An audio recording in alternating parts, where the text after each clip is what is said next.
कभी नहीं चाहता है।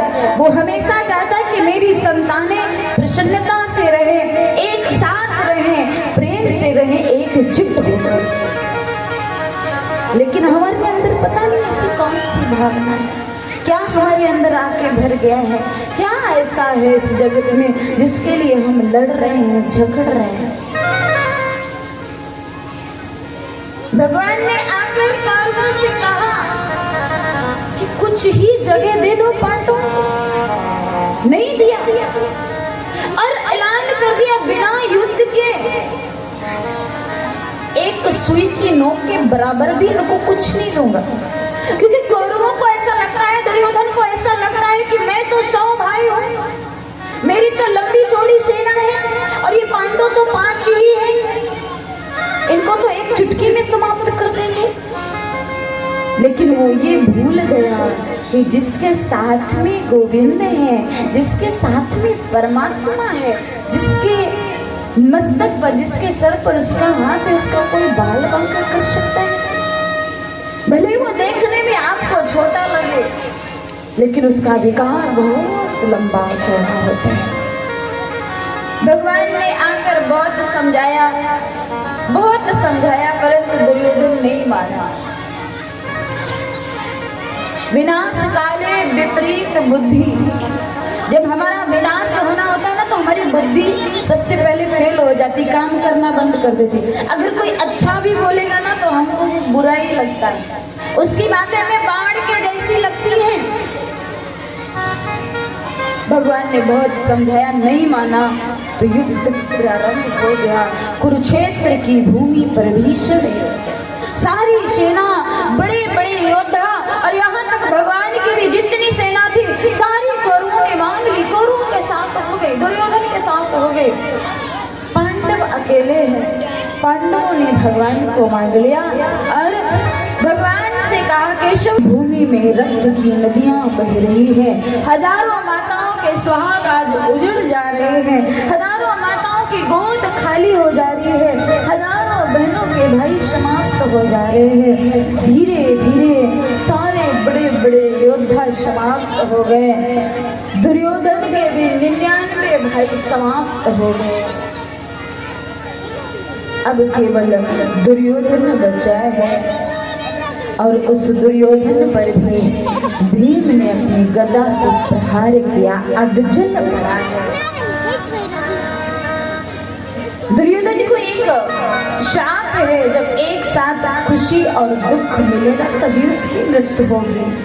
शिशुत जी महाराज वर्णन करते हैं, ऋषियों, अधजल पड़ा दुर्योधन, तड़प रहा था। तभी दुर्योधन का मित्र अश्वत्थामा उस भूमि पर पहुंचा और अश्वत्थामा ने दुर्योधन से पूछा, मित्र ये आपकी दशा किसने की? दुर्योधन ने सारी बात बताई और बात बताने के बाद मरने वाले की अंतिम इच्छा पूरी की जाती है। अश्वत्थामा ने कहा, क्या आपकी अंतिम इच्छा क्या है? मैं उस इच्छा को पूर्ण करूंगा। कहा, मेरी अंतिम इच्छा यही है कि मैं खुद मरने से पहले पांडवों को भी मरा हुआ देखना चाहता हूँ। पांडवों ने मेरे 99 भाइयों को समाप्त कर दिया है, मैं मरने से पहले अपने भाइयों की आत्मा को शांति प्रदान करना चाहता हूँ, 5 पांडवों के मरा हुआ देखना चाहता हूँ। अश्वत्थामा मित्र है दुर्योधन का, बड़ा घनिष्ठ मित्र है। कहा, मित्र आप चिंता मत करो, मैं अभी जाता हूँ और जाकर 5 पांडवों को समाप्त कर दूंगा। क्रोध की अग्नि बहुत तेज होती है, कभी भी जब आपको बहुत तेज क्रोध आए ना तो कुछ देर के लिए शांत हो जाया करो, क्योंकि उस समय लिया गया निर्णय, उस समय किया गया काम एक बहुत बड़ा प्रारूप बनाकर खड़ा कर सकता है। क्रोध की अग्नि ऐसी उसे कुछ दिखाई नहीं पड़ता है और आज अश्वत्थामा क्रोध की अग्नि में दहकता हुआ जलता हुआ चला जा रहा है। इधर 5 पांडव शिविर में शयन कर रहे हैं, अश्वत्थामा इधर से जा रहा है उधर गए हैं। केशव ने जाके पांडवों के शिविर में प्रवेश किया, अर्जुन को उठाया। अर्जुन ने कहा, केशव इतनी रात्रि में?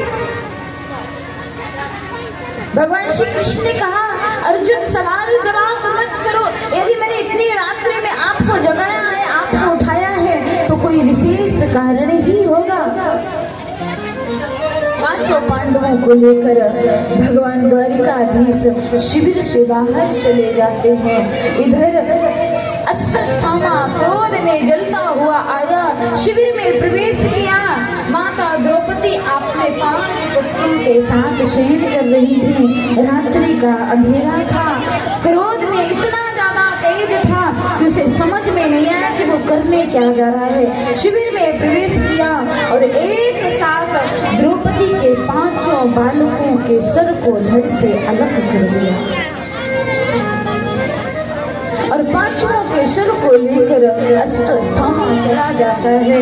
रात्रि का चतुर्थ पहर जब प्रारंभ हुआ, माता द्रौपदी ने अपने हाथ को जैसे ही अपनी संतान के ऊपर घुमाया तो यह हाथ रक्त से लथपथ हो गया। द्रौपदी बहुत तेजी से उठी, अपने शिविर में चिराग को जलाया।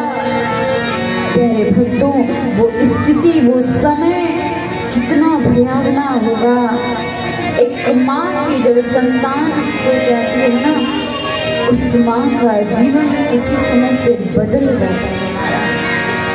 आज द्रौपदी के सामने 1 नहीं 2 नहीं 5 बच्चों के शव पड़े हैं। माता